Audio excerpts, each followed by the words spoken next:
My name is Ben, and I have two daughters, Lila and Esme. And I remember pretty vividly the day we brought our first child, Lila, home from the hospital. I looked at my wife, Holly, and I said, that was great, at least for me. What do we do with her now?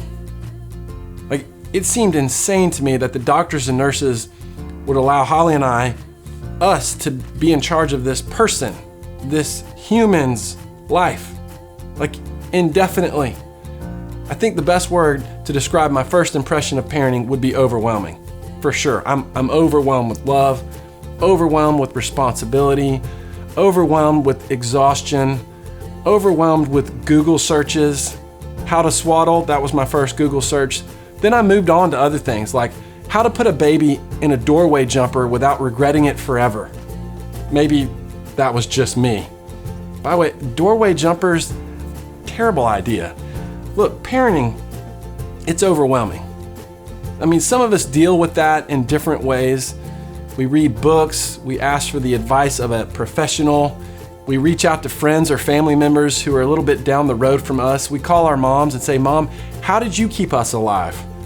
We read online forums, not a good idea, by the way. Don't read those. At one point, I got so desperate that I got on Pinterest. Yes, me, a male husband, got on Pinterest for parenting help. Look, there is plenty of advice out there. But then, even that can be overwhelming, right? The sheer volume of ideas and theories and guidelines, it's enough to make you want to quit before you even start. I've been there. Every parent has probably been there. But today I want to give you one thing to focus on. Just one thing to think about when it comes to raising your children. I know there's a lot that you could, but I'm just going to give you one thing. If you can get this concept, we think it will narrow the scope of your focus. And maybe over time, it'll ease some of the overwhelming feelings that we all deal with. In Deuteronomy chapter 6, verses 5 through 7, Moses gives some parenting advice. And here's what he said. He said simply, love the Lord your God with all your heart and with all your soul and with all your strength. These commandments that I give you today are to be on your hearts.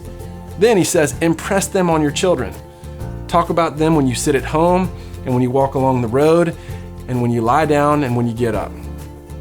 That's simple. Moses doesn't begin a debate on whether or not you should let your child cry it out or not. He doesn't say this one command I give you, baby sign language. He doesn't talk about how much television kids should watch. No, Moses says, look, he tells the people the most important thing they can pass along to their child is a love and knowledge of their Heavenly Father. And so we think, that's so obvious. Of course I'm going to pass that on. But it's easy, isn't it, to get caught up in all the day-to-day tasks involved with parenting. And it's so easy to lose sight of this simple truth. Outside of them knowing they are loved, nothing is more important than your child's faith.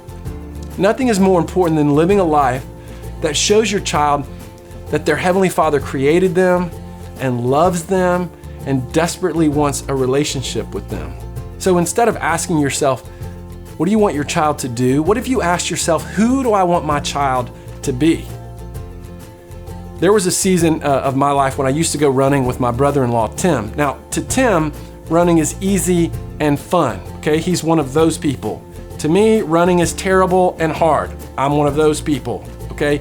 He's one of those guys who can carry on effortless conversations while he runs. I hate people like that. I'm gasping for air. I'm grunting. I'm trying to hide the fact that I'm crying. But one day, while I was doing what I did best, which was complaining to Tim that I couldn't go any farther, he said, look, why don't you just look up and find a landmark way off in the distance? Just focus on making it there. And so that's what I did. Now, focusing on that spot, it didn't put any more oxygen in my lungs. Didn't make me any happier about running, but it did help me push through because I kept the destination in focus. And that's what we want you to do with parenting. We want to help you choose a spot in the horizon to focus on. And so at the end of this video, here's what we'd love. We'd love for you to sit down and write a description of the type of person you'd like your child to grow up to be.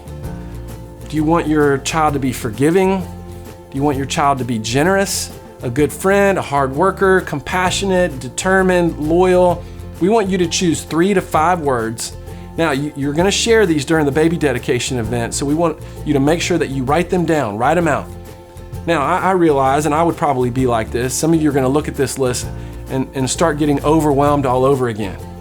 You're thinking, whoa, wait a minute. I'm just trying to get my daughter to sleep longer than 3 hours a night. I'm trying to get my son to eat something other than marshmallows for dinner. And you want me to focus on teaching them how to be compassionate? That's not what this list is. This list, it's your ultimate destination.